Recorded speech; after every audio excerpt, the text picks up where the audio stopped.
തിരുവനന്തപുരം കോർപ്പറേഷനിൽ ഇടതുമുന്നണിക്ക് തുടർഭരണം നഷ്ടപ്പെടുമെന്ന് ഏകദേശം ഉറപ്പായതോടുകൂടി, പ്രത്യേകിച്ചും അതിന് കാരണമാകുന്നത് UDF ആണ് എന്ന് മനസ്സിലാക്കിയതോടുകൂടിയാണ് വലിയ തോതിലുള്ള വ്യാജ പരാതികളും വലിയ തോതിലുള്ള ക്രമക്കേടുമായി രംഗത്തെത്തുന്നത്.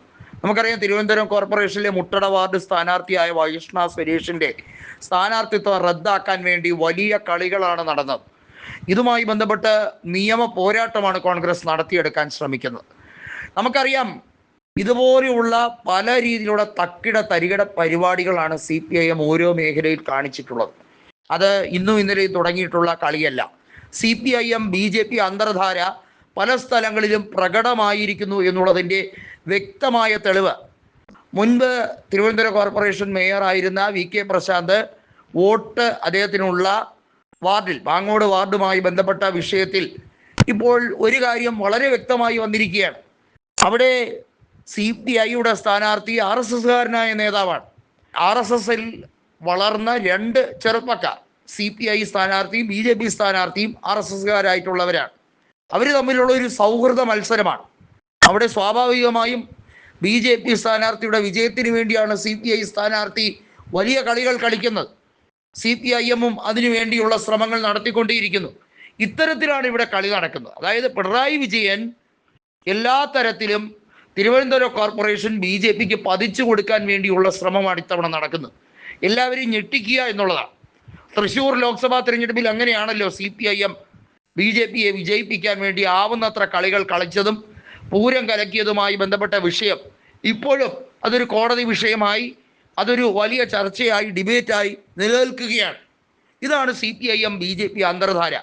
ഈ അന്തർധാര കേന്ദ്രത്തിൻ്റെ കൃത്യമായിട്ടുള്ള നിരീക്ഷണത്തിൽ നടന്നുകൊണ്ടിരിക്കുന്നതാണ്. കാരണം പിണറായി വിജയൻ്റെ കുടുംബത്തെ രക്ഷിക്കാൻ, അല്ലെങ്കിൽ അദ്ദേഹത്തിൻ്റെ കുടുംബത്തിലുള്ള മകൾ വീണയായി മകൻ വിവേകിൻ്റെ വിഷയമായിരുന്നാലും അവിടെയൊക്കെ പിണറായി വിജയന് BJPയുമായി ഒത്തുതീർപ്പുണ്ടാക്കിയാലേ മതിയാവുകയുള്ളൂ. എന്നാൽ മാത്രമേ കേന്ദ്ര അന്വേഷണ ഏജൻസികളെ ഭയക്കാതെ പിണറായി വിജയനെ സ്വസ്ഥമായി കാലാവധി പൂർത്തീകരിക്കാൻ കഴിയുകയുള്ളൂ.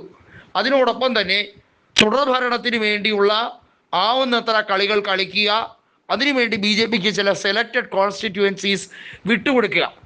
അതിൽ ഒന്നെന്ന് പറയുന്നത് നേമമാണ്, രണ്ട് എന്ന് പറയുന്നത് കഴക്കൂട്ടമാണ്, മറ്റൊരു മണ്ഡലം എന്ന് പറയുന്നത്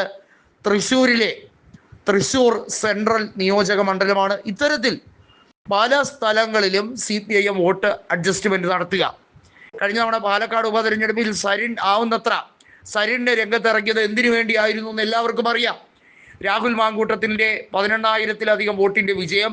അതിനുശേഷം റിപ്പോർട്ടർ ചാനൽ രാഹുൽ മാങ്കൂട്ടത്തിന് വേണ്ടി വലിയ തോതിലുള്ള ആരോപണവുമായി എത്തുന്നു. രാഹുൽ മാങ്കൂട്ടത്തിനെ തേജോവധം ചെയ്യാൻ പല നേതാക്കളും എത്തുന്നു. എന്തിനു വേണ്ടിയാണ്?